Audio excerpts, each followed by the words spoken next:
All right, welcome to Old School. Jen Huger, Ben Mankos with you guys. Old School brought to you by a random collection of sponsors, whatever pops into my head. No, I'm just kidding, kind of kidding. TwoStrongCoffee.com/TYT. The Santa mug is back, although I don't have it here. I have 1,000 Santa mugs and I can't find one, but it's gonna be relevant to the conversation Ben and I are about to have. It's a Too Strong Coffee mug. It's the best coffee in the world, and it gives money to progressive causes. And it has a mug that has Santa on it, and it says Santa is progressive and Jesus is too.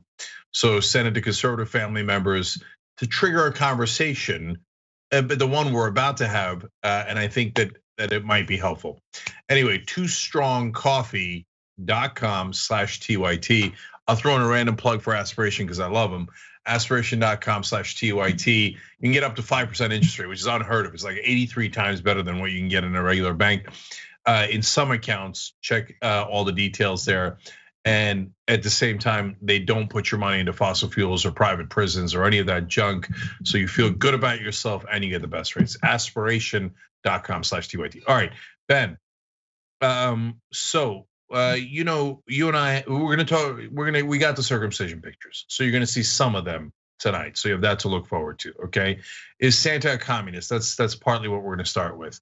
But you and I have had a couple conversations where I'm now kind of obsessed with gaslighting, and I think that I now think the entire country has been gaslit, and about an enormous number of issues that are obvious, but no one ever acknowledges. Okay, so let me put some meat on those bones, as they say. Do they really say that? Anyway,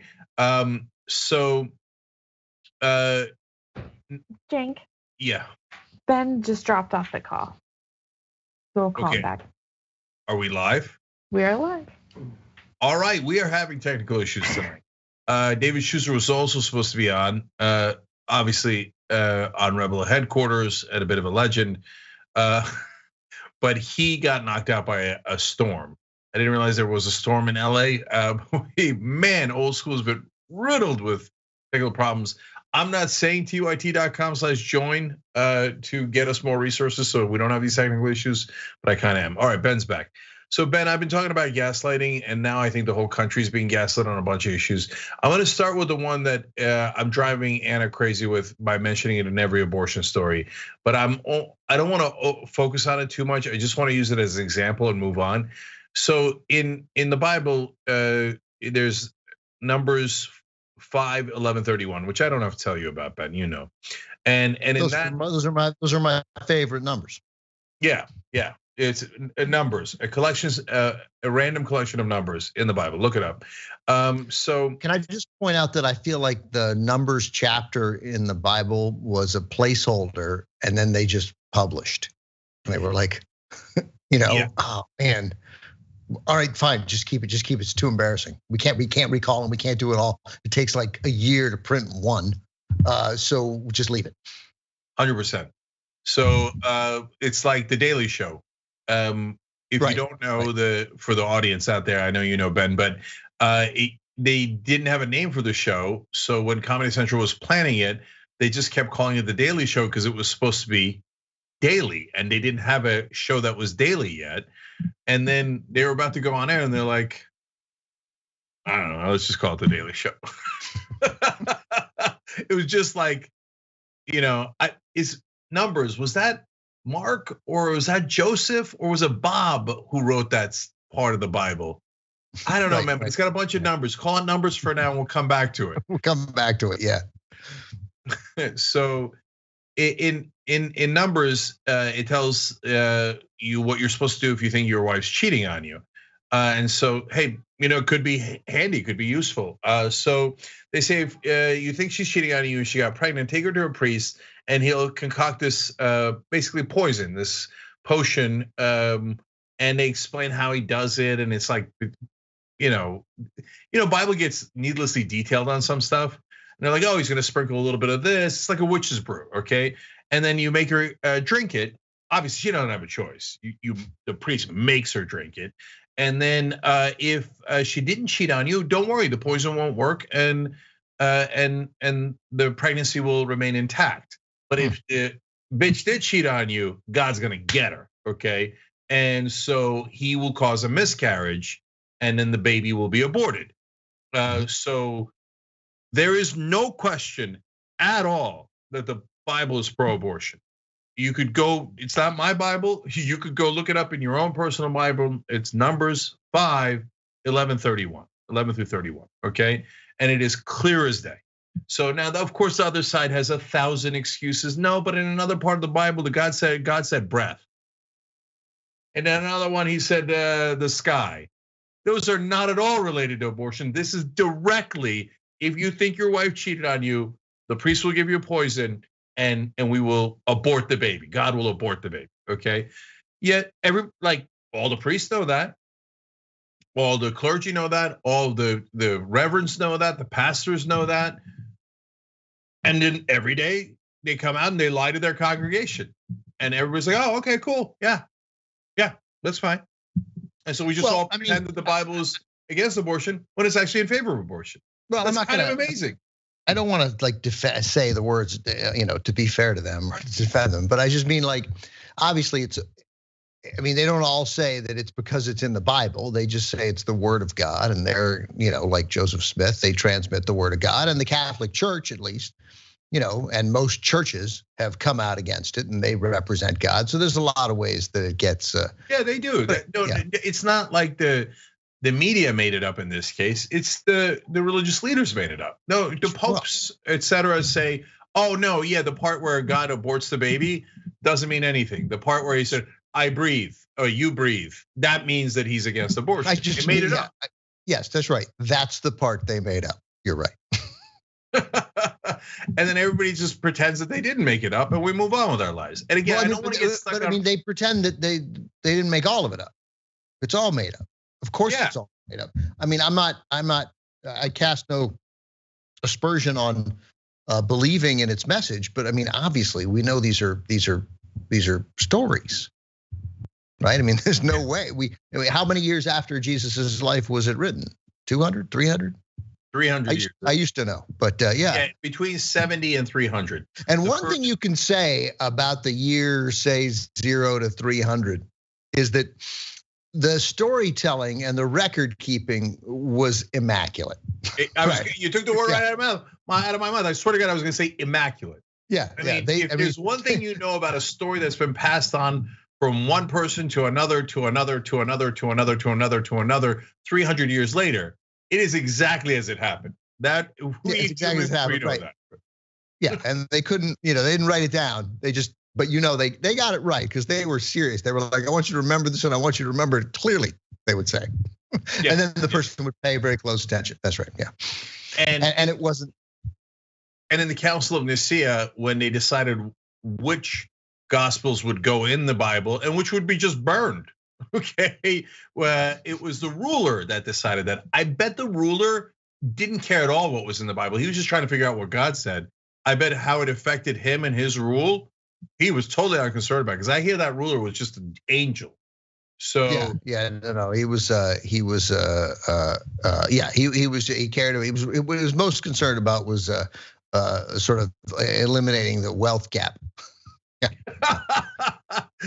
to be fair to that ruler, whose name I've now forgotten, they did keep the Sermon on the Mount. They kept a lot of great stuff in the Bible, and so I swear to God, I'm going to get off religion. Funny enough, and this is not supposed to be about religion. I'm just using it as an easy example of gaslighting. So I'm going to go to the second story that drives Anna nuts every time I mention it, because I mention it too much, which is the Red Lobster Amendment, right? So in Leviticus, right next to "You shall not lie with a man," is it's an abomination to eat shellfish.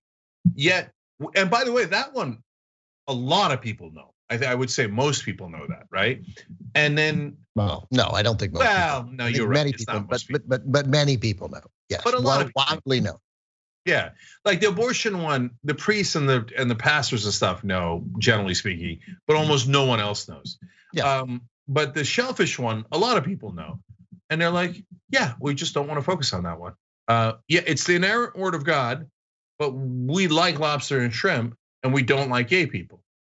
And yet we all accept it, like, oh, okay, that's fine. That's okay. They've chosen that it's inerrant. There's nothing wrong with it at all, except that part does not apply because they like lobster. I mean, and we all move on.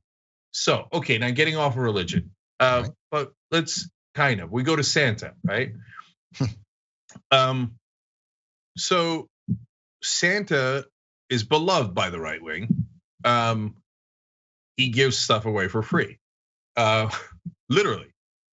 And then they go on Fox News and go, "Can you believe Democrats looking to give stuff away for free? It is outrageous," okay? And they now think they're calling Santa black. Are you crazy? Santa's the greatest thing on earth. Does he give stuff away for free? Yeah, there's an inherent contradiction there, no question. Yeah. Okay, so then of course now I'm forced to go back to religion. Jesus is an obvious communist. I mean, Santa, arguable whether he's a communist, right? He could be a socialist. He could just be a good, generous guy. Maybe he's, you know what?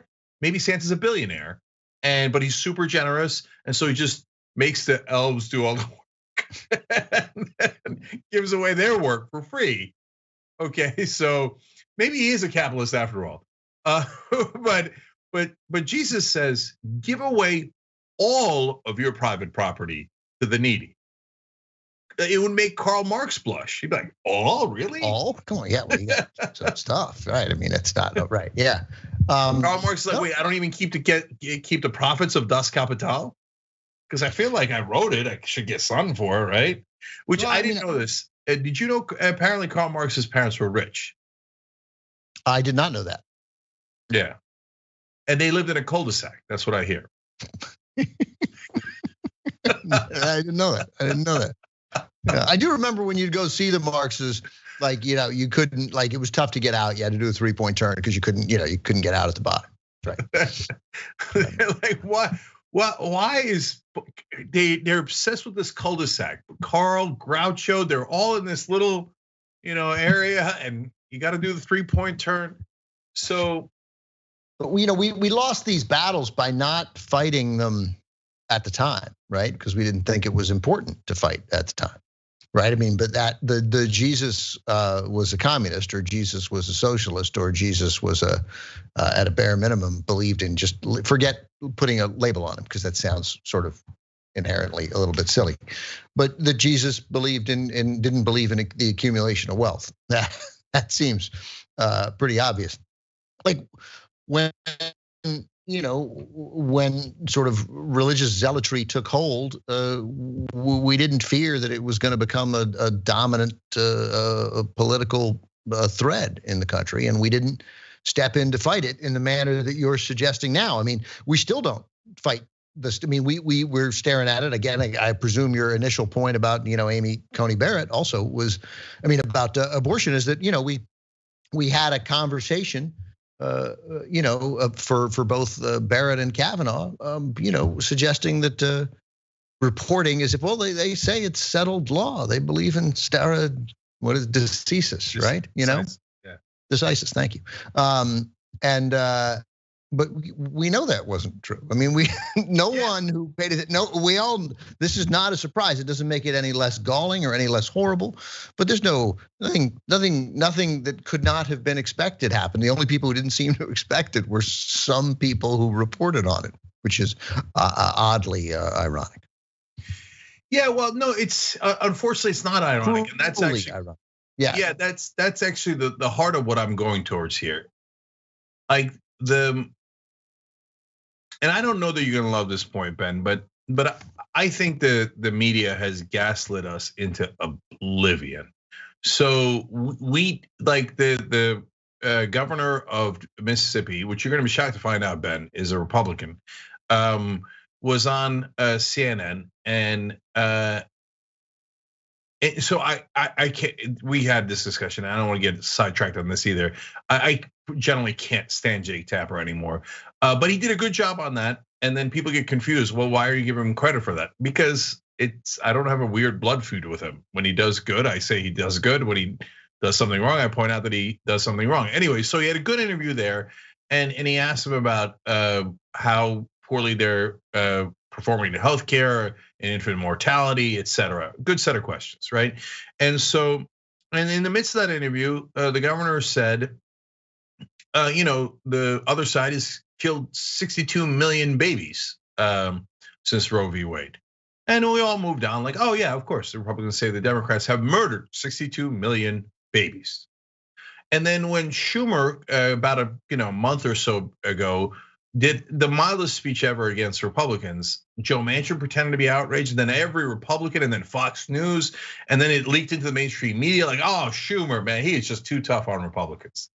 And the reality is, anytime you go to hit Republicans, the media is outraged. How could you? And we've been gaslit into accepting that, oh, of course the Republicans will call you guys murderers, but if you even tweak them, you're a monster, and it's totally unacceptable. Why? Yeah, I mean, no, Jack, I mean, I don't disagree with you. I mean, I think you've picked the wrong enemy, and I think you do damage when you harp on the enemy the way you do. But I mean, yeah, I get it. We have corporate control of media. That's a big problem, a huge problem. But in general, yeah, the Republicans have figured out, well, in both parties, but the Republicans do it far better, but figured out years ago how to propagandize, how to pull the strings of public opinion. And now that propaganda campaign is incredibly well orchestrated and it's incredibly effective. And to expect that the members of the press be the sole bulwark to prevent that is unrealistic given the manner in which this country gets run. And they've weaponized it really effectively. I don't know, I guess you'd start it in 1980 and they kicked it up a notch in 1994, and then they've really kicked it up again since 2015. And that's the problem. That's the enemy. That's the thing we need to desperately unwind. We'll still have a whole host of problems if we were able to unwind that. But I have, as I suspect you do, very little feeling that we're about to unwind that. Yeah, if I went on cable news now and I said Republicans are against all gun control, and we have mass shooting after mass shooting because we have no gun control, so it is clear that the Republican Party is in favor of massacres. They don't mind the massacres as long as they keep getting funding from the NRA. I think that is a very, very supportable point, supported by all the facts. The Republicans are against gun control. The lack of gun control is causing the mass shootings, and hence they do care more about their donors than they care about the massacres, the nonstop massacres of our children, right? But I guarantee you that would be the last time that I would be on cable news. That would be considered an outrageous and unacceptable point. The guy after me can come on and say Democrats kill 62 million babies, and that would be considered a perfectly acceptable point. Yeah. I mean, but that's the weaponization of propaganda. I mean, that's figuring out that the stakeholders in the media and the members of the media are. I was trained this way, that be fair, and that the notion, and that we are restrained from saying crazy things. And when one side just started saying now almost only crazy things, that has seemed normalized. I mean, it's just incredibly effective. It's unbelievably effective, and they've done a brilliant job in doing it. And yeah, you want to argue that essentially, especially the television media has been, look, television media. Come on. Right? I mean, television press, like real journalism on television is, there are instances of it, but it's usually little small investigations. There was a fairly effective job on television in covering Trump for a bit. There was also a disaster in covering Trump and giving him all that free airtime. Mostly, of course, what happens on television when it comes to covering politics in any way, covering politics, covering policy, all of it is just regurgitating what they read in the paper on a panel. That's all that happens because it's the cheapest way of doing it, and it gets the biggest number. And that's true for everybody. And that's been true for years and years and years, and now even more so. I mean, so there isn't any real reporting consistently happening on television. So the hand wringing over whether standard journalistic ethics were broken at one network and the actions they took it just seems silly. All of it feels silly. All of it feels like putting on a show. But that is not changing anytime soon. We are not going back to days when television, press on television, spends tens of millions of dollars to truly uncover stories. That is left to print journalists, and then it's left to the TV people to essentially repeat it. That was a large reason why I stopped doing it. It just didn't feel like we were covering anything. It didn't feel like we were really investigating anything, other than a little case. You might you investigate a murder case, you cover a thing, you get a source at the sheriff's department to tell you, oh, we're about to make an arrest. But that's not what you and I are talking about here, right? Yeah, those are direction of the country stories. Right.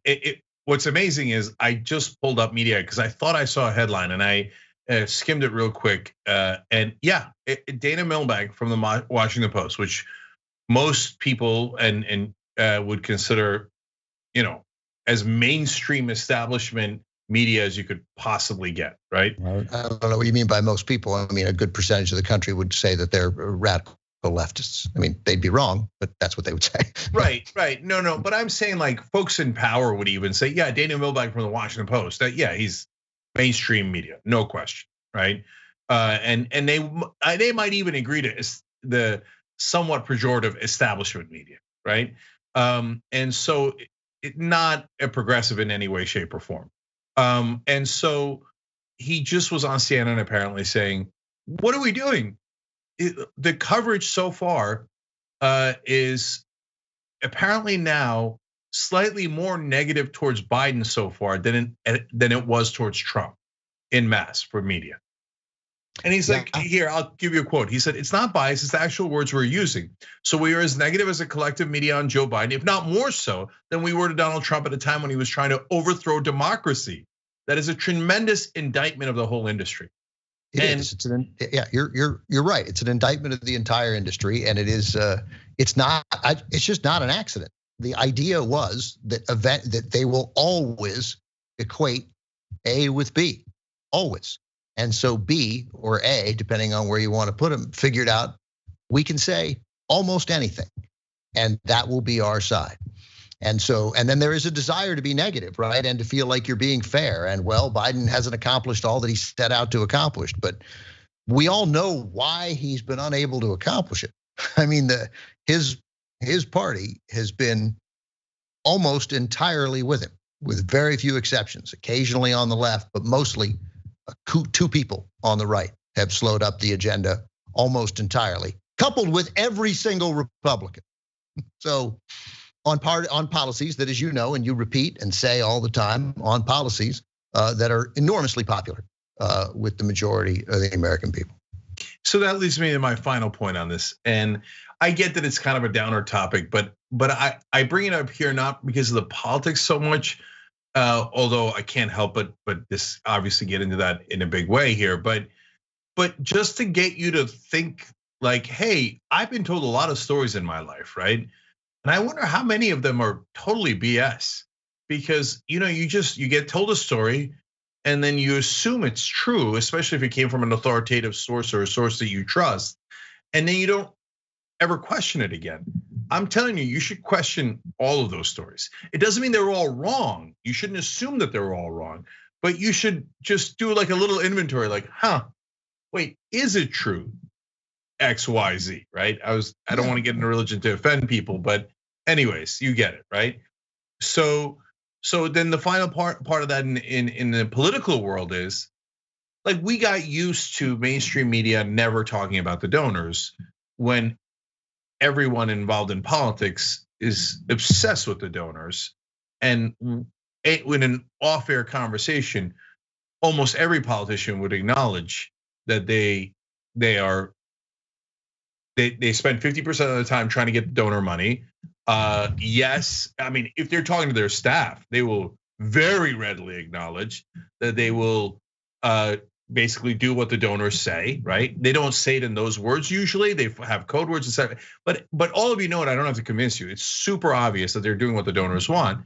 Yet the media almost never talks about it. And then we think like, oh, that's normal. No, wait a minute, that's not at all normal. What an incredibly strange phenomenon. Why doesn't anyone in media covering politics talk about the number one factor in politics? No, it's funny when you're covering a crime, right? I mean, it's funny, the heroes for all these guys are Woodward and Bernstein. And what did they do? What did their source tell them to do? Follow the money. Follow the money. It's not complicated. We didn't figure out rocket science. It doesn't mean you have to do no other stories, right? It's not always relevant. Sometimes money pours in from both sides, right? Many issues, right? And so politicians have to figure out some, sometimes the money given could be right? Could be for something that is good for the American people. I'm just kidding. But of course it could happen, right? So no, it actually could happen. I know you're kidding, and it sounds funny, but I have a perfect example. We had more money on gay rights issues than the bad guys, right? So money poured in from people who believe that gay people should have the same rights as straight people, and we won on that issue, and we won because we had more money. But it was the right thing to do. Yeah, you also money poured in from people, a little different, right? Than money pouring in from a giant corporation. I mean, in general, we don't have enough of an understanding of the rampant corporatization of America. And that's been I'm not an expert on it by any stretch of the imagination, but obviously that has been a thread that has played out throughout American history, accelerated in the years after the war, but then starting in 1980, just went into overdrive and hasn't stopped. And one party has encouraged it fully without any sense of pulling back the reins, and the other party has at times said, I don't know, I think this, all right, fine. So and the result is, of course, then the money wins. I mean, unless you really take a stand against it, the money will win. It always wins. And yet, if you turn on cable news now, or in the next month, or in the next year, you will almost never hear that conversation. Well, all right. And there's something weird about that. There's something deeply weird about that. Yeah, no, there is something weird about it. I mean, there's no question. I mean, you and I have had 1,000 conversations, and we disagree on messaging, but I mean, we don't disagree about the value provided by journalism on television. Like we don't. That's not an argument we've had. Journalism on television. No, and I say that because I mean there are obviously a lot of good people there, but they're not provided the resources to it. Some of them could do the job, and sometimes it does happen, but mostly it's aggregation. I mean, even Walter Cronkite in covering Watergate, I mean, he had as much to do with bringing down Nixon in a sense as Woodward and Bernstein, because more people got the message from Walter Cronkite than they did the Washington Post. But it was Cronkite and those allied with him at CBS News at the time who thought the Washington Post is covering the story and we ought to do it. And there were a couple of nights, if I'm not mistaken, where like 13 minutes of the CBS Evening News was dedicated to catching people up on what Woodward and Bernstein had done at the Post. It was great. It was great television. It was incredibly compelling television. It was incredibly important television. It was somebody else's work. But and by the way, and Walter Cronkite, who played this critical role in American history, fully credited them. Obviously, he was like, "You guys should be reading this story, and for you haven't, I'm doing the nightly news. This is the most important story there is. I'm going to tell you about it." So God bless him for that. Yeah, no, that's when television did a relatively decent job, and in the 1970s, and then with in 1980 with Reagan, corporate rule began, and so it's not like we don't know what happened. We do know what happened, and media is now run by giant multi-billion-dollar corporations, and they think alike, and there's groupthink, but they're oblivious to it. You ask a mainstream. Well, a lot of print guys are not oblivious to it, and they're frustrated by it. But I've had guys tell me, "No, I'm not allowed to cover it," and they say it's a different beat. That's their excuse, right? That beat apparently never gets to write an article, okay? But it's a different beat. But if you ask the cable news anchors, they would be outraged. They're like, "What corporate rule? You guys sound conspiratorial. What money in politics? I mean, I know it exists." But I mean, I just would point out a couple of things to you. This is if we were a conversation that we would have off air, since part of this conversation is acknowledging the incredible effectiveness of messaging. That the mere fact that the cable news people would say you sound conspiratorial should tell you I should use different language. No, like because this is, but well, I'm just saying. Okay, I mean, but then so you haven't moved the needle at all on that. No, so, it's because we don't honestly, Ben. I'm just saying, whatever. I'm not going to drop it. You shouldn't sound conspiratorial. It undermines your cause. That's it. That's the end of my point. Okay. All right. Got you. All right. So there's more on that, but let me read a couple of comments here, and I'm going to switch to non-political version of that. First, new members, love you guys. Andy just joined up on YouTube, and Jim Chenoweth just joined up on YouTube. Joining is super hard on YouTube. You have to press a button right underneath the video that says join. Oh, right. No, it's really easy, super easy. I gaslit you into thinking it was hard. Just press the button, okay? So press it now. No, I'm kidding. But it would be great. Gregory Smith has been a member apparently 2 months, 3 months, I can't tell. But says, so glad to be here with TYT family, to be angry and process at all the bull, okay? So thank you for processing with us. Jeff C's been a member for a year. Thanks, Jeff. M1 Kruger writes in our member section on tyt.com. I love when Ben's on. I miss him on the main show. He's one of the reasons I joined in the best power panels. Have him and John together giving each other a hard time. Okay, I totally agree with that. Okay. I wrote a very involved tweet today. It wasn't really giving John a hard time. It was reverse praising him. Right. I wrote it as if I was a lunatic. Right, to a very good tweet he had, and then I was like, this is stupid. It only works if I'm actually making fun of him. So I didn't say it. But I spent about 11 minutes trying to make fun of John, and then decided, hey, look, they can't all be winners. I'm not going to put up one that I'm not proud of. Yeah, well, in the old days, I would say any joke that came to mind. These days, I throw a lot of them back in the water. Totally, yeah. And then I didn't even retweet him because I read some of the comments in his tweet, and I was like, I don't want these. I know, but that's the thing. That's why the trolls. Part of why the trolls win, because they think. People look at it and they go, that seems toxic. I don't want that toxic stuff in my feed. Forget it. I won't retweet it. Right? Yeah. But okay, here's a funny thought. Edwin and I were talking after the show today. Edwin's our stage manager. And I was just amused by the idea because now I'm at home and I'm in this tiny little home studio. My friends were over during the weekend, my friends from the East Coast. And they're like, this is it? You can barely fit in this room, right? I'm like, yeah, but they only shoot this, right? So, and I amused myself with the idea that Edwin would be here stage managing. Right, yeah. Like he'd be right there. Go, yeah, right. Yeah. And then he would awkwardly sit and go. Yeah. And then he'd awkwardly stand 2 feet away from me the whole time. Right, yeah. Anyway, so no, obviously after the main show in the studio, and Edwin said, if John Iadarola a couple of years from now leaves TYT and turns on TYT and then starts attacking TYT, I'll give up hope on all of humanity and just like, I'm done. I'm done. If John Iadarola leaves TYT, it's going to be to move to the mountains of Wyoming and live as a hermit so he can spend 3 to 4 hours a day reading and then telling everyone else they should be doing the same thing. Yes, except he would of course move into a shire.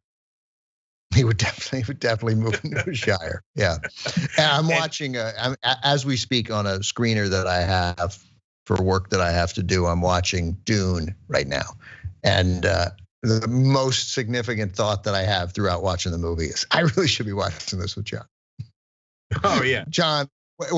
First of all, it would just be fun to see someone who I'm sure is as into it as John would be. And also, whenever I have a question, and I have many, that's not a knock on the movie. I just have a lot of questions. He would have every answer, of course. Yeah. So at TYT, we generally really like each other. Obviously, there's been some notable exceptions after they've left, right? And that's why we joke around about John. But we have no spare time. Nobody has any spare time for anything. But I remember this one magical night, me, Ben, and John went to a movie together. You remember that? We did it only once. We had a great time, and then we never did it again. What did we see? We saw something good. I think we saw Star Trek, didn't we? No, I don't think so. But maybe. We saw some movie that John would like. Yeah, we saw some movie that John would like, but I feel like it was meaty. I don't know. Yeah, John would know because it was probably the highlight of his life going to a movie with me and you. I mean, come on. I don't see how anybody could disagree with that. Yeah, I mean, obviously we forgot about it, but no, I totally remember the night. Yeah, I remember being in the aisle. I just don't remember what we saw. But yeah, it was fun. I mean, John is the by far the guy I know best that I wish I hung out with more because I don't hang out with him at all. I mean, we talk, and if I saw him, it would be fantastic. But I don't really know why John and his wife don't come over for dinner. I mean, I just know why. We've never asked them. But I mean, mystery solved. That's definitely why. Mystery solved. Yeah, mystery solved. But I want to. It's not like I don't say it to him, and I've said like you guys should come over, and I don't. And then I'm like, well, let's not get. I hope we don't. Like it would be great. Like if John just showed up now. I'd be like, oh my God, let's order pizza. And I got half a dune to go. You sit down on this couch right now. We're watching it. I know, damn it, I wish I had more time because that would be super fun. If I remember when I was a regular human being and friend would call me and I would go over that night, right? Yeah. Or a friend would call and say, hey, I'm gonna go see a movie in an hour and a half. You wanna come? And I would say, oh yeah, that sounds great. I'll see you. I'll meet you at the movie theater. I have not done that since probably me, you, and John went to that movie, whatever the hell it was. Yeah, that's a combination of family and work. It's a powerful tool to keep you from seeing your friends. Yeah, totally. That sounds like but it is. It ends up working. That's whatever. It's life. Everybody who's in that situation understands it. Yeah, totally. And so let me read a couple more comments. Then I want to go back to non-political, non-religious gaslighting. Occam's Taser said the priest gives your wife ivermectin, and if she cheated on you, she becomes conservative and starts going to Q rallies. I think that's Numbers 5:22 through 42. But the priest in that case is Dr. Joe Rogan. Timur the 905 Dragon said, couple minutes late, but I made it. Hooray for old school. Timur, I got news for you. We were all late. So you probably caught us right in the beginning. Third Party Time says Satan is definite commie, from each sinner according to his ability to each sinner according to their need. That's another way of looking at it. Or he could be a corporatist. Back to the mines. All of you work for the rest of eternity, and there'll be no air conditioning. And unlike Bezos, I won't even have ambulances by the warehouse. I bet that if you have to go to the bathroom in hell, it's in plastic bottles. There's no way Satan's going to give you an ample bathroom break. Okay, that's my guess. And then Frank's, you don't think so? Yeah.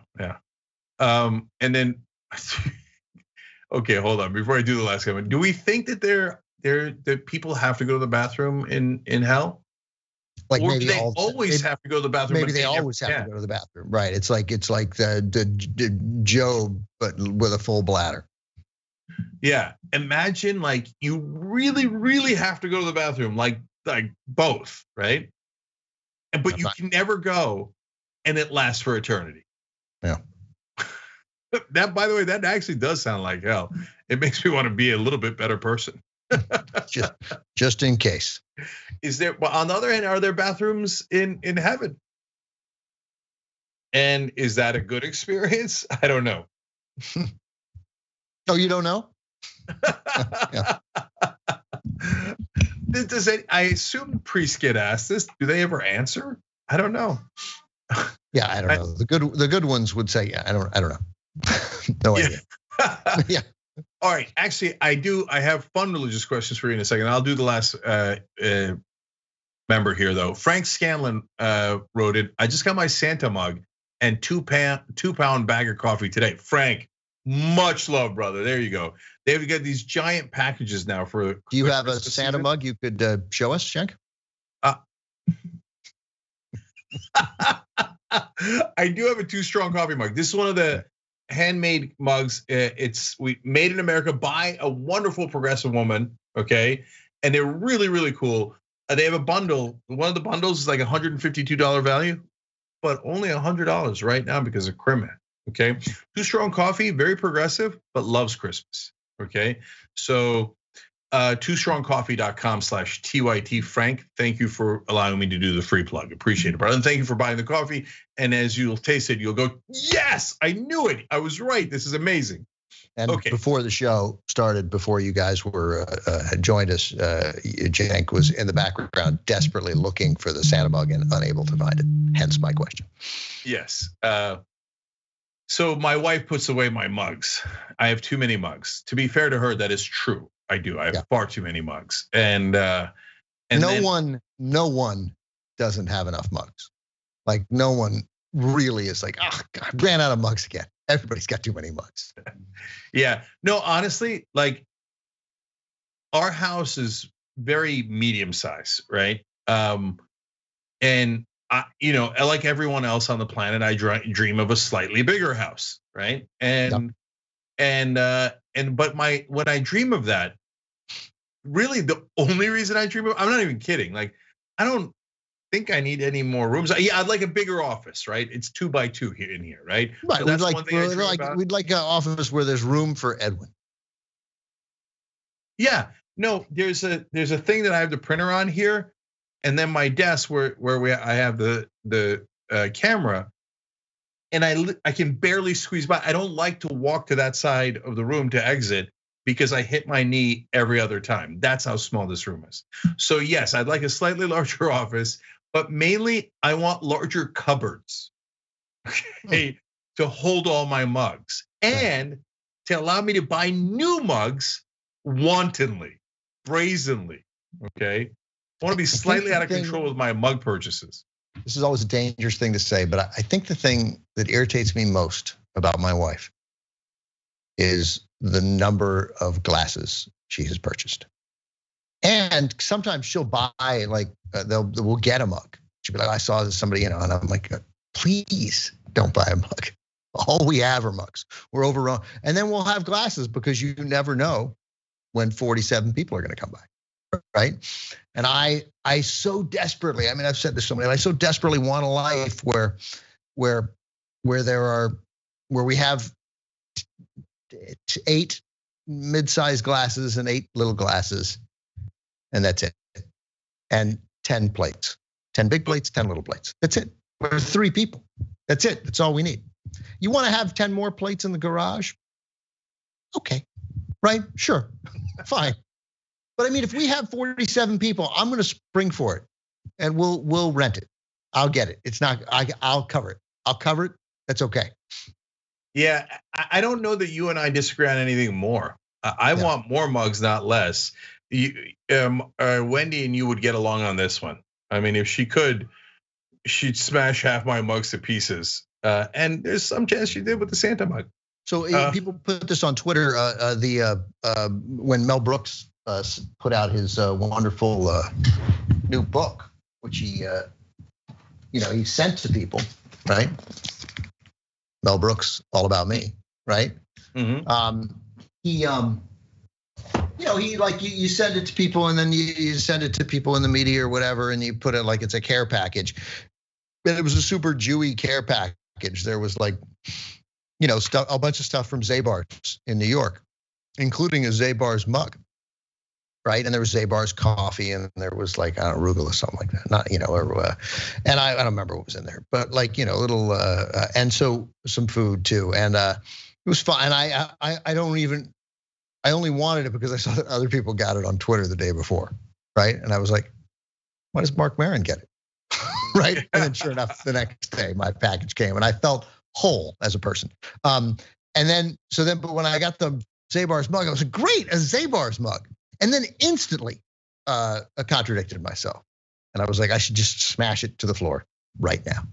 Because otherwise, I don't need it. Here's what I don't need, a Zabar's mug. I'm never without a mug. I got a lot, and by the way, every day when I have my coffee in the morning, I look for one mug, which I frequently rewash so that I can use it again and again and again. And it's a morning edition mug from like 1988.